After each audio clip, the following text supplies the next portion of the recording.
Hi, I'm Mark. Welcome back to Foothill Paint Fabrication. Well, the goal for today is to get some primer on both doors, a little bit on the quarter panel and the fenders, so we can see how we're doing. But I did make a couple of mistakes. I had to go back and do some rework, and I've been doing a lot of work off camera. So let's catch you guys up real quick and then get after it. All right, the passenger side is actually looking pretty darn good right now. So I did add some body filler right here. It's pretty thin, you can see through it in a few spots, and it's really not built up on the edge. We just needed to get that quarter panel to match the door now. Kind of going back and forth a little bit on that. You know, use the quarter panel to get the door right, and then use the door to get the quarter panel right, but we're looking pretty good there. We are basically ready to spray over here. I just have a little bit more sanding to do. I reworked the bottom of the door so that lip was exactly the same on both sides, and it just has just the tiniest of reveal on that rocker.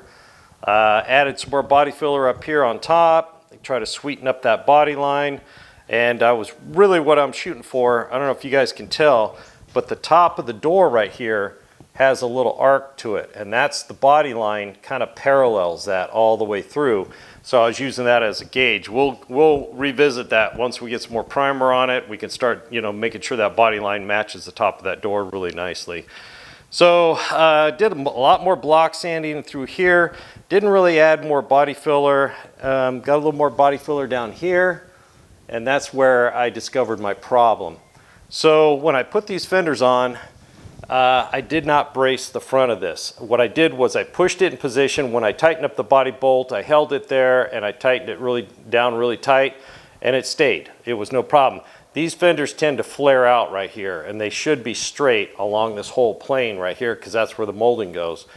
And between hammering, sanding, you know, probably getting up, pulling on the fender, this thing moved back out, which in turn obviously screwed all this up, and it actually even affected the gap a little bit. So once I realized that, I went ahead and made just a little brace. I bolted it to the bottom of the fender and then clamped it to the chassis like I should have done in the first place, but I was being lazy, I guess. Now it's rock solid right where it belongs.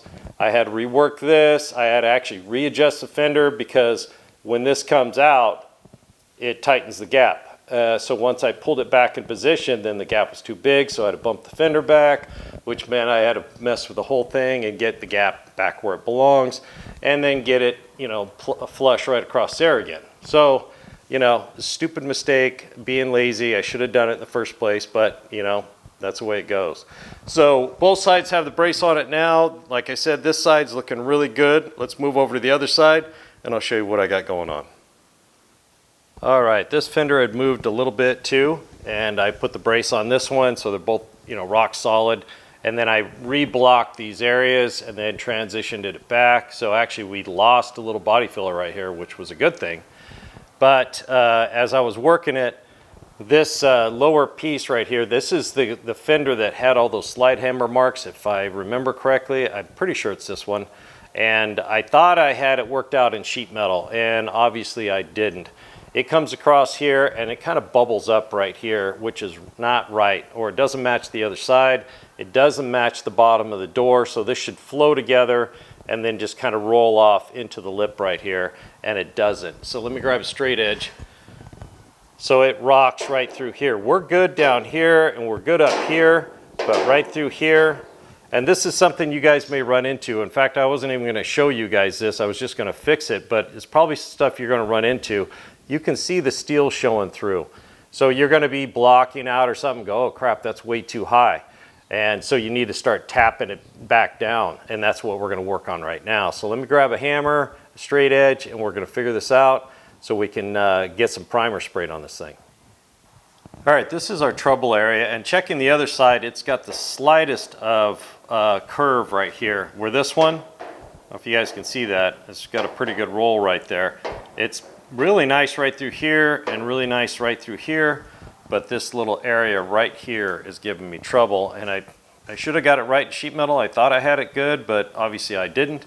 So we're going to take the straight edge and just rub it on here, and you guys can see right away where we have our high spots right there. So when I first started messing with it, I was using the PDR tool. And the problem is this moves kind of, bulk of material because it's, plastic and it's got a kind of a flat head on it. So I need to get rid of some of this material. I don't want to try to shrink it or anything. So what we're going to do is I switched over to this hammer right here. This had a pretty good little point on it when I got it brand new. And if you guys remember, I rounded that over just a little bit. Instead of like a sharp center punch, it's more of a kind of a dull punch. So that's what we're going to use. So all I'm going to do is start tapping on this. Now you guys probably going to run into this. You got some body filler on there. You block it out and you're looking pretty good. And you got a shiner sticking way up and it's just screwing up your whole transition. So you just tap it back down. And it's no big deal. We're moving it very slightly. None of this is going to pop. So we're just going to go ahead and tap on this.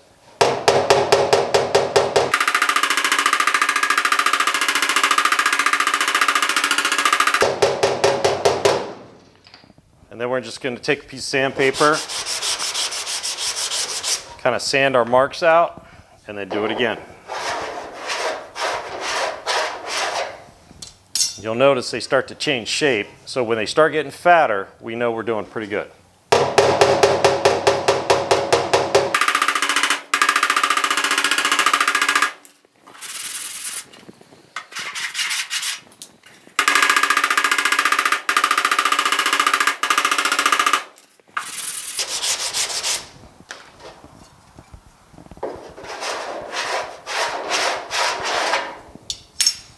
Now you see, they kind of keep coming back. I'm not wailing away at this. I'm going to take my time and we got to pick them down.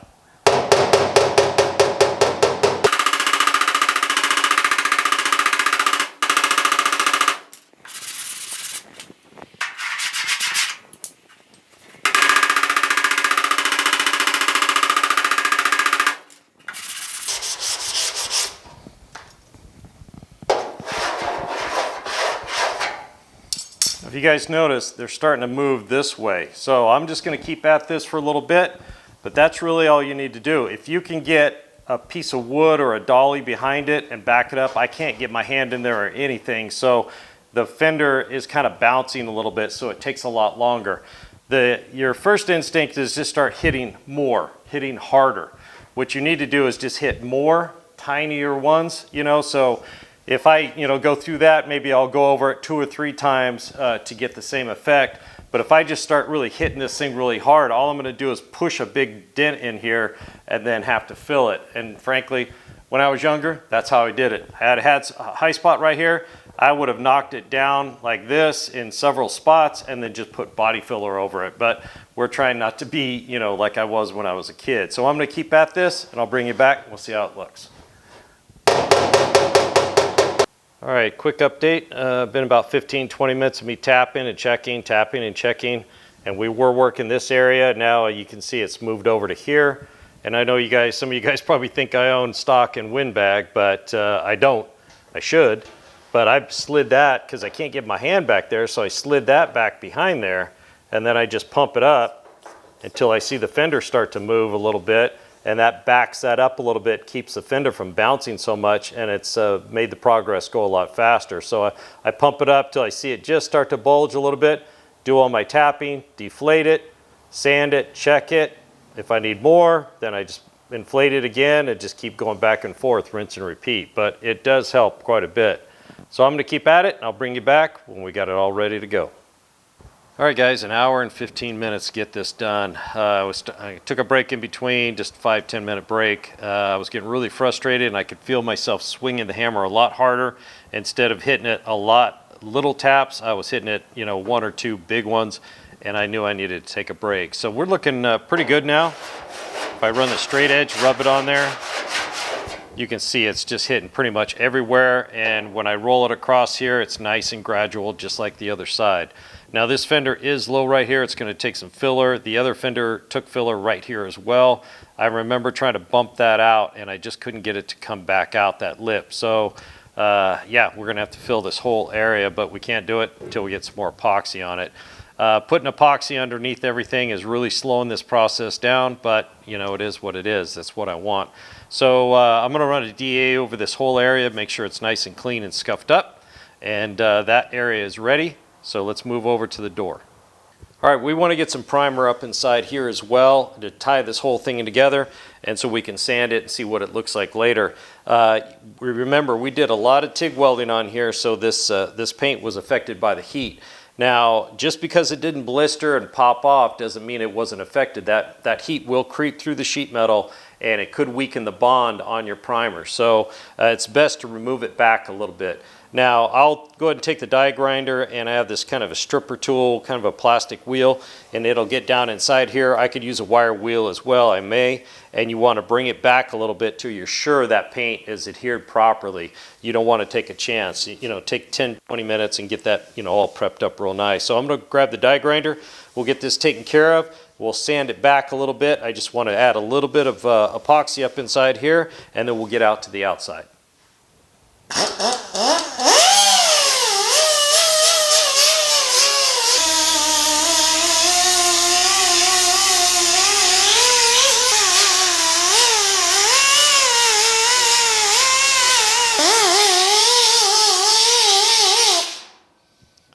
All right, it's looking pretty good. I forget what this thing's called. I think I got it at Harbor Freight, but it strips paint really nice, gets down inside there.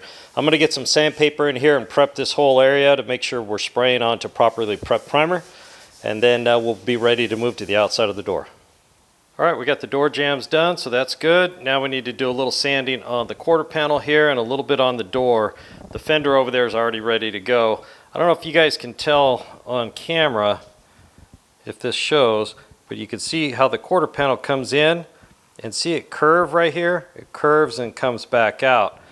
So you're blocking with a flat block over here, and that leaves that kind of no man's zone right there. So we're gonna get a little bit shorter block and get in there and get that blocked out real nice, because it's not completely sanded. We have to get around the door handles a little bit up here, and then we're going to move over to that quarter panel and get that just back just a little bit, so when I'm spraying, we make sure we go onto a prepped area. All right, I got a piece of 80 grit on a shorter Dura block here, and I just want to run down at an angle like this, back and forth, and just, I know right where the low spot is, and so I'll just bring both of these together.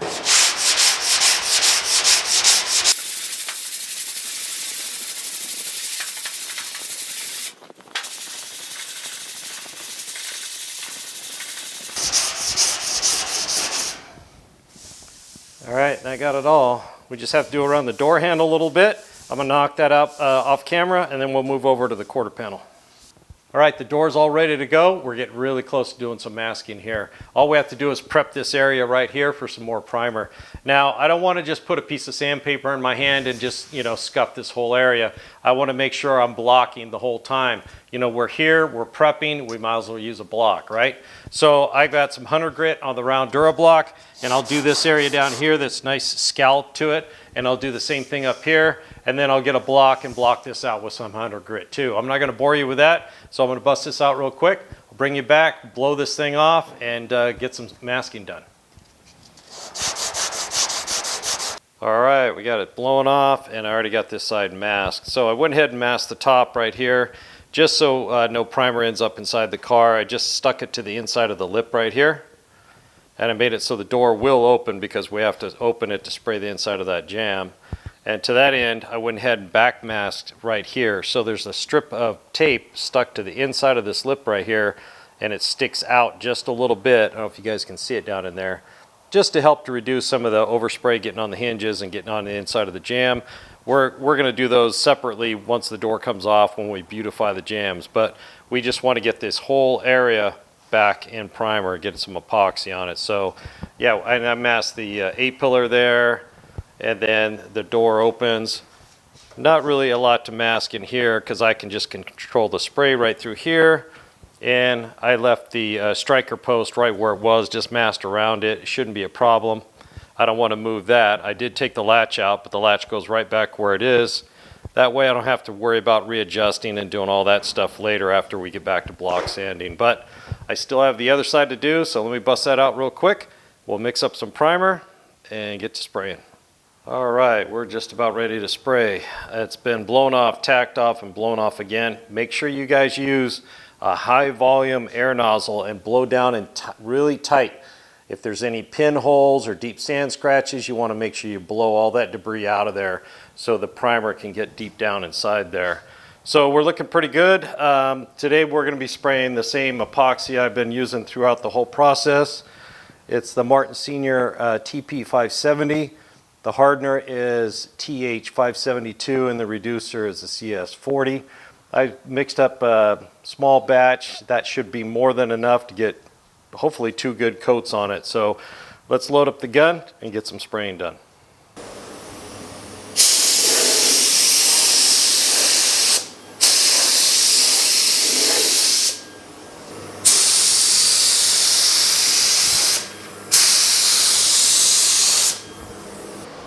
Got to tuck this tape in just a little bit.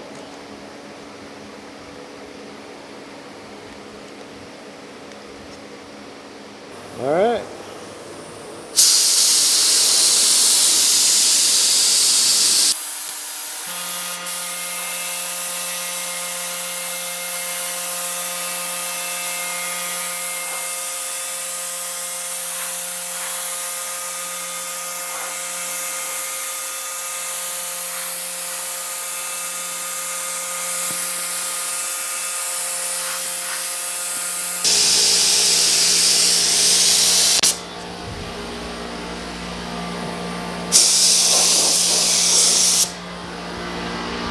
All right, we got the first coat on. It's looking really good. Passenger door's got some heavy duty sand scratches, so we may have to glaze those in. But this one's looking really nice. The door's not completely closed, but it's looking really good. Body line's looking good, if I can get an angle on that. So, just gonna let this flash off a little bit and get a second coat on it.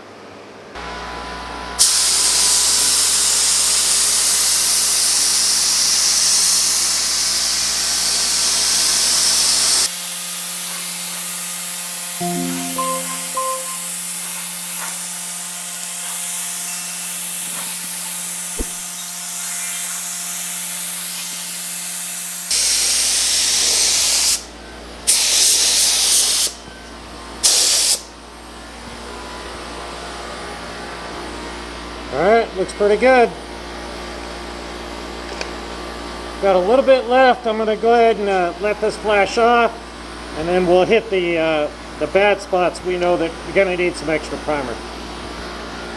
Alright, all done. Gun is clean, and this body line and the whole door is looking really good. It's pretty beat up, so I'm pretty happy to get it looking as good as it is. We still got a ways to go. This is just roughing it in, but I'm pretty happy. Let's go check out the other side and wrap this one up. All right, the driver's door is looking really nice as well. Pretty happy with it, but like I said, I think that body line's not quite right, but we'll get it once we start blocking out. I think what it is, I think it's a little too sharp. I think it needs to be rounded over some more, just like the other side. But all in all, I'm really happy. Get both these doors roughed in like the rest of the car and get some more epoxy on them so we can start thinking about blocking the whole car. All right, that wraps this one up, and I'll tell you what, guys, I am glad to get over this hurdle. It feels like I've been working on these doors for 6 months, just adjustments, gaps, transitions, readjustments, fender adjust. It just seemed like it was never going to end, but I think we've got a good base to start blocking from. And I guess I better start stretching because I think I got a lot of block sanding in my future. Thanks for joining me here at Foothill Paint Fabrication. Don't forget to hit the like and subscribe button if you haven't already. Mash that bell and drop me a comment. I'd love to hear from you. We'll see you on the next one.